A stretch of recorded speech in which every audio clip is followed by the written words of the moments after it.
На Рын он похож на Горно-Алтайский, я тоже там работал. Да. Он там с двух сторон горы. Ну, он, правда, не такой, но немножко. Молодость, Якутия, Монголия, Бурятия, Тура, Хакасия. А Нарын что означает-то? Нарын это название земли участок просто. А Нарын Река. это у нас, как говорится, блюдо называется. Нарын, река. У нас есть Много имен. У нас Нарын. есть этот строитель, Нарын. инженер Юрий Иванович Тошпоков. Он многие годы там на Нарыне гидростроителем работал. И он, к сожалению, возвратился в 1983 году, когда здесь была идея строительства Катунской ГЭС. Прошло, видите, сколько лет, 30 лет. Какой Катунский ГЭС? Слава Богу, что не построили ГЭС на Катуне. А что если Эта технология была устаревшая, она была для Советского Союза огромная плотина. Это железобетонный тром сердца Алтая не надо строить, Катун священная река. Но электроэнергия нужна, нужно было по-другому строить. Но тогда, видите, единая энергетическая система Советского Союза, она не для нас была рассчитана, да, по всему. А нам нужно было на Алтынкуле построить 10-метровую плотину, и тогда вся северная часть, включая Горно-Алтайск, освещалась, энергии хватало. И там на наших реках Чуй, там Архыт, такие реки бурные, там тоже можно было построить 2-3 электростанции, и все было достаточно. Вот. Главное, чтобы природу не нарушать, экологию не нарушать, и в то же время экономически. Сейчас мы страдаем, что у нас нет своего источника энергоснабжения. Сейчас же рынок. Мы живем при капитализме. Вот. Строить будем. Поэтому, видите, Кыргызстан обладает богатейшими запасами, ресурсами энергетическими, ледниками, а в то же время из-за того, что страну разрезали, по всей уже проблема с территории Соединенных Третье место у нас. богатейшие ледники, да. Ледники Тянь-Шань.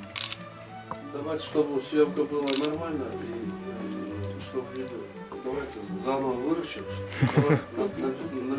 Все, я уже начал снимать. Да. Так, куда смотрим? Да.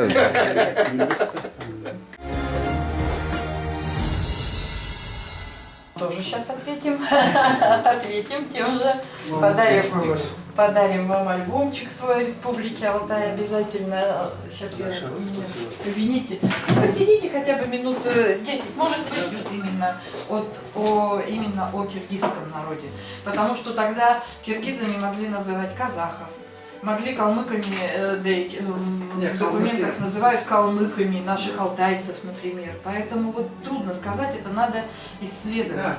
Вот, и сопоставлять документы, проводить анализ. Поэтому вот, но как бы упоминания там есть в документах. Но эти документы, к сожалению, они не у нас, а в Алтайском крае, в Государственном архиве Алтайского края, да, в Барнауле, и еще в Государственном архиве Томской области. Потому что Горный Алтай, тоже он, знаете, исторически, что он одно время в период царской России он входил в состав Томской губернии, вот, а с образованием Западно-Сибирского края, значит, в состав Западно-Сибирского края с центром в Новосибирске, и с образованием уже в 1937 году Алтайского края мы вошли в состав Алтайского края. И поэтому у нас только тогда начали образовываться свои архивы. И вот мы с великим трудом, значит, первых советских лет документы сохранили, я имею в виду мы, это архивисты. Вот. И у нас вот на сегодняшний день документы советского периода, то есть периода Горно-Алтайской автономной области и Республики Алтай. Вот. Но поскольку к нам тоже ученые приходят, мы стараемся как-то вот облегчить поиск, и все, что касается истории Горного Алтая, мы вот такие вот публикации готовим, как сборники документов, например. Вот. Все, что можно найти по истории Горного Алтая в Алтайском крае, в Томске, если мы с архивистами работаем, вот у нас такие книги вышли. Плюс есть еще наши книги по истории Горно-Алтайской автономной области. Сейчас мы с вами пообщаемся, я вам по экземпляру подарю. Посмотрите. Может быть, вам тоже. А вот в Томском архиве до революции есть? Есть. есть у них документы по Алтайской духовной миссии, которая входила в состав Томской епархии. Вот. А там есть отчеты, например. Есть отчеты миссионерские, в которых они там и о национальном составе есть, Вот это, количестве населения. Ну там они специфические, конечно, там можно взять какую-то статистику. И, там в основном вот эти, насколько я помню, эти отчеты, они идут как текстовые, но в текстовом варианте там есть и цифры. Сколько крещенных, сколько там, значит, вот алтайцев населения, сколько русских, сколько иных национальностей. И там, значит, есть, ну, в общем, это в зависимости от того, какой вы вопрос исследуете, там можно почерпнуть сведения по истории. В реке Алтай подарим вот такой альбомчик. Это, к сожалению, не наше издание, издание нашего Министерства туризма, но, тем не менее, представление республики будет у вас. Вот. И вот такую одну из наших книг, это тут полностью, значит, мы авторы.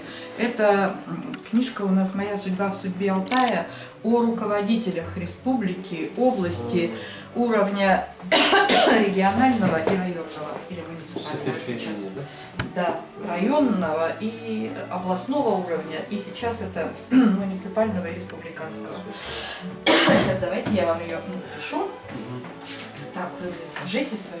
Нет, на мое имя не надо. Центр Санжра. Сейчас я дам документы. Ага. Здесь вот написано Мгм. центр. Так, ну, Или тогда- мое имя напишите. Вот. А вот сюда выпишите, пожалуйста, адрес, телефон директора Госархива Алтайского края, Томского. И Вот здесь Томского. прям выпишите. А здесь вот я найду. Телефон и улица, здание, где находится. Там есть прям по оглавлению, посмотрите. Ага.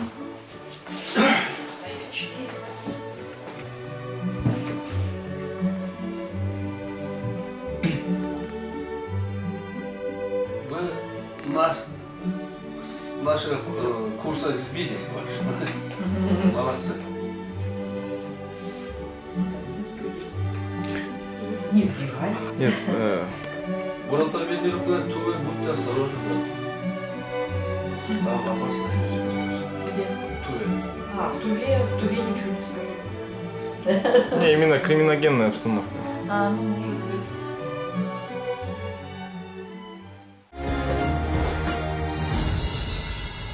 Негізі Россия Федерациясының түштік аймақтарында жайғашқан шаһарлардың ішінде Қырғыздың тарихы, байырқы этнографиялық бұйымдары бойынша қолданылған музейлердің ең бай музейлердің бірі ушу Алтай Республикасының Тоолу Алтайск шаарындағы эл музейі болып есептелинет. Ал берүүлөр боюнча кийинки көрсөтүүдө сиздердин назарыңызга салабыз. Преемственных традиций, патриотического воспитания, то есть вот комплекс работы. И поэтому основная часть вот этой исторической экспозиции у нас посвящена археологии. Сейчас мы находимся в том нашем первом историческом здании. Потом мы по переходу перейдем с вами в пристройку. Значит, потом мы мы можем спуститься в комплекс Плата УКОК, то есть пройти визит. На третьем этаже у нас располагается художественный отдел. То есть я предлагаю вам посмотреть. То есть вот этот первый зал, посвященный археологии, посвящен каменному веку в истории Горного Алтая. И хотелось бы сказать о том, что на территории нашего города в 1961 году академиком Окладниковым была открыта археологическая стоянка первобытного человека. Значит, Окладникова она получила название. Окладников привлекал различных специалистов для определения Улавенко, потому что это было совершенно уникальное открытие в археологической науке, в сибирской археологической науке, потому что Улавенко позволяла ученым делать вывод о том, что заселение Сибири человеком началось в гораздо позднее время, раннее время, чем считалось до этого. И примерно датировка, которую дал Окладников вот каменным орудием труда, это 1,5 миллиона лет. Но сейчас археологи считают 700-600 тысяч лет до новой эры, это вот возраст нашего памятника, древнейшего памятника. А следующим памятником уже палеолита другого периода, до среднего палеолита, являются стоянки пещерного типа. На территории Горного Алтая их открыто тоже большое количество, но наиболее, так скажем, вот известная, изученная, это значит, испанская стоянка, пещерная стоянка. Началось изучение в 1954 году и продолжается в настоящее время. И здесь мы сделали реконструкцию стоянки, пещерной стоянки. Использование медных орудий труда в качестве материала для произведения орудий труда произошло здесь в конце 4-го тысячелетия. Очень интересные такие изображения антропоморфные, зооморфные. Ну и как считают ученые, что это связано с культом, конечно, Солнца и изображения солнцеголовых. Изображениями носились гравировкой, выбивкой, и очень много, гипотез очень много, но наука продолжает развиваться, наука продолжает она изучать керамика и так далее. Ну,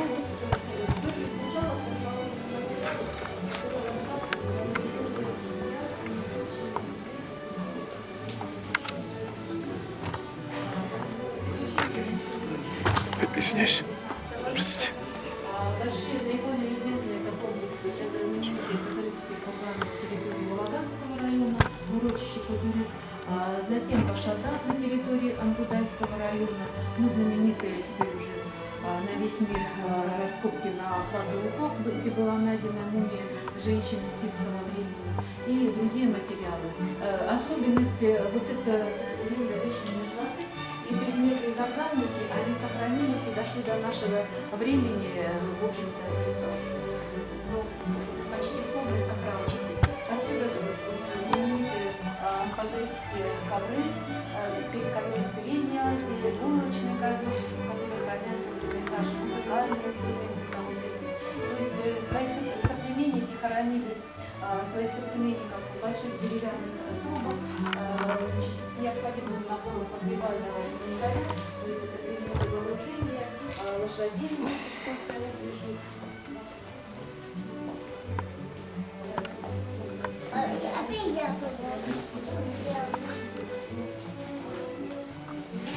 Те народы считают своей прародиной Алтай и приезжают сюда в поисках своих исторических корней. Знаете, что история это первый Кирти-Каганат, второй Кирти-Каганат.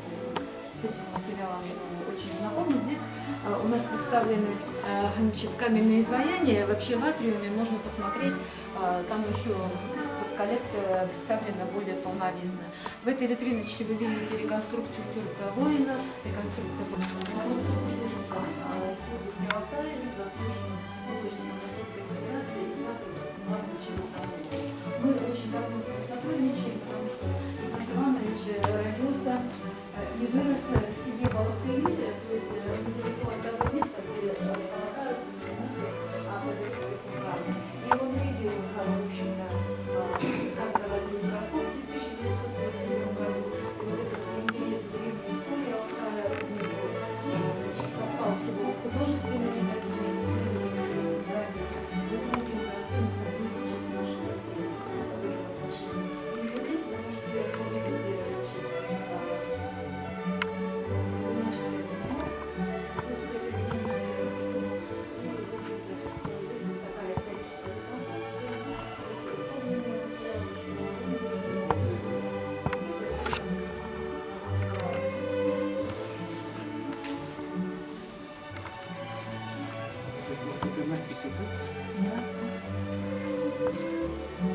Ну, и вообще, конечно, очень плохо читают, поэтому мы, как правило, делаем и переводы.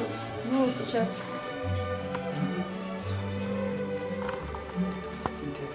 Вот это, откуда это? вы знаете, я не могу сказать, это копия. У нас занимался Сергей Михайлович Тереев, это наш экспозиционер. Да, конечно, это Алтай. Да, а вот какое место, я не знаю. Простите. Ну, следующий, да, у нас, пожалуйста, еще.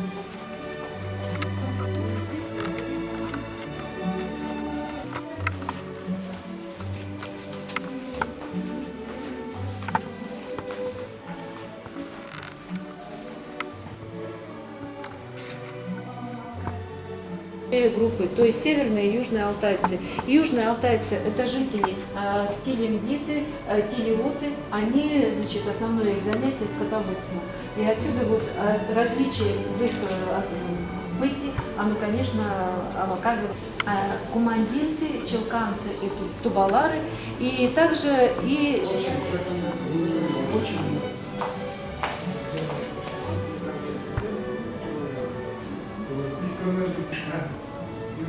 Ваш бабушка бабушка Mana bu chanada qo'ydi. Bizga tayak. Mana.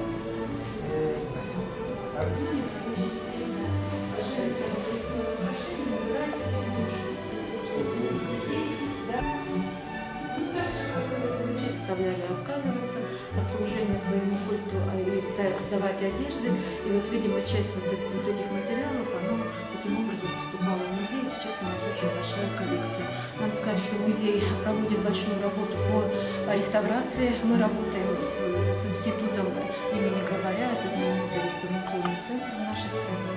Уже в течение ряда лет занимаемся реставрацией как шаманской одежды, и находится на всех народах. Проект этого здания, то решено было вот эту часть ее объединить, закрыть и сделать как бы экспозиции для каменных изваяний. Но в то же время, когда начали дальше разрабатывать проект экспозиции атриума, то решено было создать как бы такую музейную, объединив музейную такую экспозицию, представить. Азыр сиздер көрө турган Алтай Республикасынын эл музейинин ичиндеги Үкөк канышасынын сөөгү 2005 жылы Россия Федерациясынын Чыгыш Сибирь Илимдер Академиясынын тарых институтунун археологу, тарых илимдеринин доктору Поласмах башында турган экспедиция археологдору казылып алынган сөök Алтай Республикасынын эң түштүк аймагында жайгашкан Кош Агач районундагы Монголия менен чектеш жерде казылып алынган. Бул сөөктү казып алганда 2005 жылы Алтай Республикасы боюнча 8 балга чейин катуу жер титиреген, көп имараттар талкаланган. Ошол сөөктү салып алып вертолет менен Новосибирск күнгөсүнө учуп баратканда вертолет авария боло жаздап, анан Алтай Республикасынын жерине эле конуп, ошондон ары машина менен алып кеткен. Новосибирскте 2 жыл сакталып турду. Андан кийин Санкт-Петербургга алып барып, дүйнөзүнүн тарыхчыларын алып келип, мына 2,5 миң жылдан бери сакталган ушундай сөök күнү бүгүнкүдөй сакталып калган деп экспонат катары ошол жакта турду. Андан кийин Алтай Республикасынын религия лидерлери баш болуп, Россия Федерациясынын бийлик башына улам кайрылып атып, 2010 жылы ушул сөөктү алып келип эл музейинин бурчуна, подвалга реконструкция кылып музейди. Ошонун узундугу 18, туурасы 6 метр болгон бурчуна жайгаштырылган. Бүгүнкү күндө ошол Үкөк канышасынын музейи ошол эл музейинин подвалдын бир бурчунда турат. Эми көргөндөр эмне үчүн бети гримируют этип калган деп суроо бериши мүмкүн. Себеби бул адегенде качканда сөök жалаң муздун астында болгондуктан адегенде лом менен чукусак же чукулук менен чукусак темир бети сыйрылып кетет деп булар ысык кайнак суу менен ээриткен. Ошондо ошол суу бетине барып тамгандыктан ошол бетинин териси өзгөрүп калган. Ошол бет бөлүгүн гана Үкөк канышасынын гримируют этип калган. Ошондуктан бул калган денелери күнү бүгүнкүдөй болуп сакталууда турат.